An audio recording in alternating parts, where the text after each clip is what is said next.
Hi guys, today we're going to make my famous Sambal crusted rack of lamb. Now this is a great dish that combines classic French technique and flavours from northern Sri Lanka and southern India. So we're going to learn quite a few techniques with this dish because we're going to French trim that rack of lamb and really clean it up to make it look beautiful. With that we're going to serve a really vibrant green coriander and mango chutney. So there's going to be tons of flavours that are going to come together to balance out and be quite a nice punchy dish. We're going to start by making a sambal, and the first step is to rehydrate the desiccated coconut. So get that in a bowl with about a tablespoon of boiling water. A really good mix with your fork. And then pop a lid on that so it can steam and set that aside while you do the rest of it. To make the spice mix for the sambal, it's very simple. It's salt and red chili flakes. So pop that in the spice blender.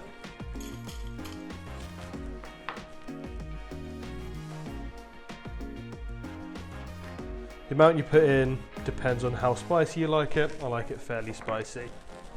And you need to get that to quite a fine powder so that it can coat itself around the rehydrated coconut. We need to get a really nice fine dice on this shallot, so prep it by removing the skin. I normally take the tip off, then cut it in half lengthways, and it makes it really easy to peel off the skin.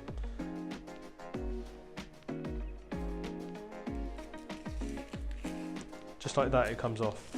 Keep that nubbin on because one, it helps to hold everything together, and two, it can help with preventing you crying too much. I don't know how true it is, but people say that. So for your fine dice, cut it lengthways first, and then we'll go round to the other side.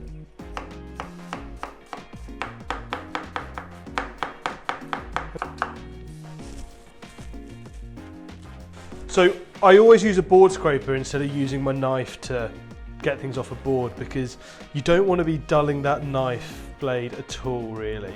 Okay, next step, we also need to finely dice some coriander that's going to go in.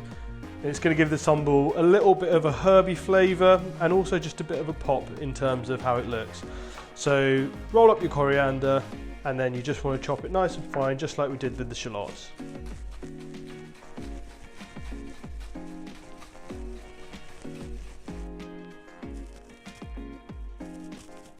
And then get rid of that to the side.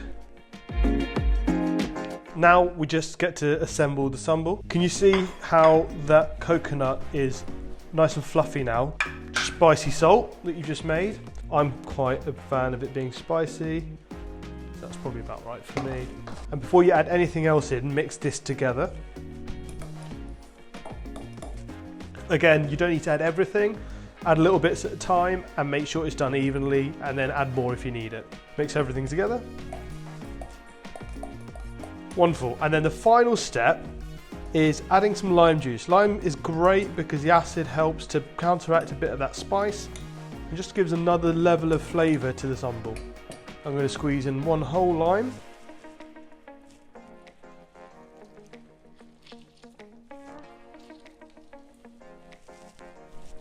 Give everything one final mix. That's all done, so now we can move on to prepping the lamb.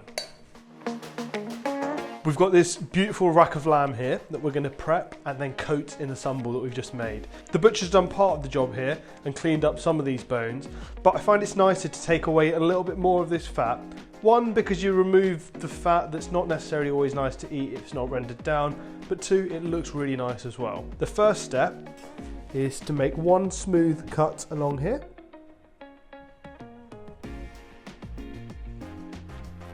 And then tear off what will come off easily.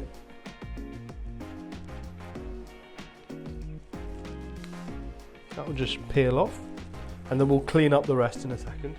So this bit of sinew at the back, you want to remove that. One, to help you clean up the bones, but two, to prevent the lamb from tightening up afterwards. Peel it back. Hold down the fillet with your non-dominant hand, and then peel it back with your dominant hand. now we can clean up the bones. Just use your knife to come down along it and under it. You remove that bit of meat. And do that all the way along it and under it. Next step we need to do is clean up the bones. So you can just use your knife to firstly run along, take off any fat, just like that. And then use your knife, the sharp side, just to scrape along to take away any of the rubbish. You want to get rid of this bit of sinew here. So go under it one way and then just let your knife do all the work and come away. Now we need to score this fat. So just go in diagonals, firm strokes through the fat but not through the meat. Flip it around, go in the other way. Your lamb rack's nearly ready to fry now. The last thing we need to do is season it. So just a nice bit of salt over the top and on the bottom. And make sure you get the sides as well, and a bit of pepper as well. So I've got my pan on medium heat, add a little bit of oil to it. You want to get the rack in fat side down because we want to get that fat rendered and a little bit crispy. At the start, it's good to just hold it down to get a really good bit of contact. That's good. Now we just want to get everything else seared off. Final job here is to get some lovely butter in that pan and then baste it. Now we need to get this mustard all over the lamb so it can act as a binder for the sambal. Really, really go to town with it. Do the same on the back. Now is the fun part, so we need to coat that lovely rack in the sambal that we made. So get the sambal in a tray, just shimmy about like that and really place it down with a bit of pressure and roll it around. Pick up the sambal, sprinkle it on and pat it down just like so. Now that you've got the lamb fully coated, place it on a wire rack and into the oven for about 20 minutes. But we're going to use the meat thermometer to make sure that it's the perfect temperature.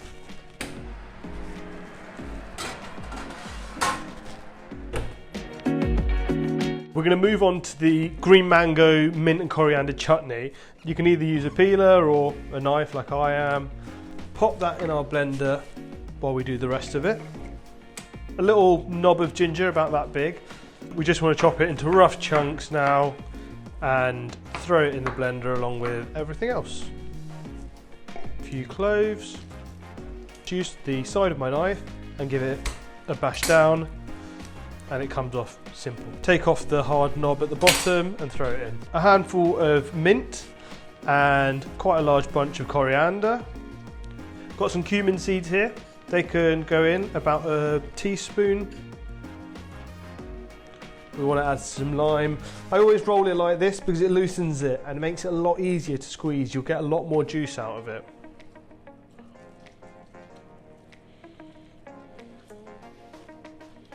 Season that with a little bit of salt. Then pop your blender top on and give it a whiz.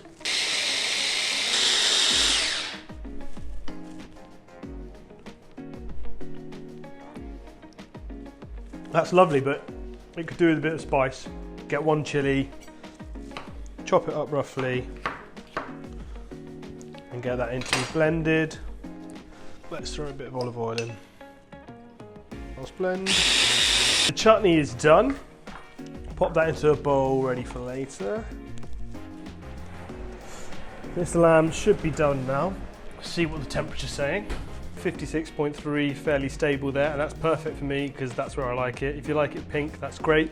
If you don't like it pink, I'll take it a bit higher. So the lamb's been resting for about 10 minutes now, which is perfect. So let's bring that over and then we can cut it and have a look.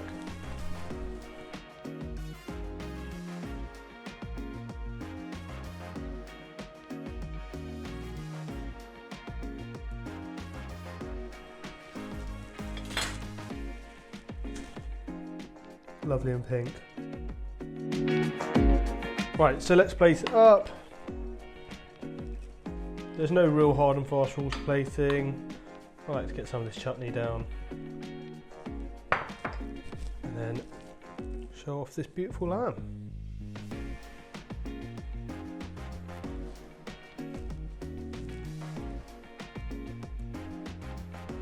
Delicious.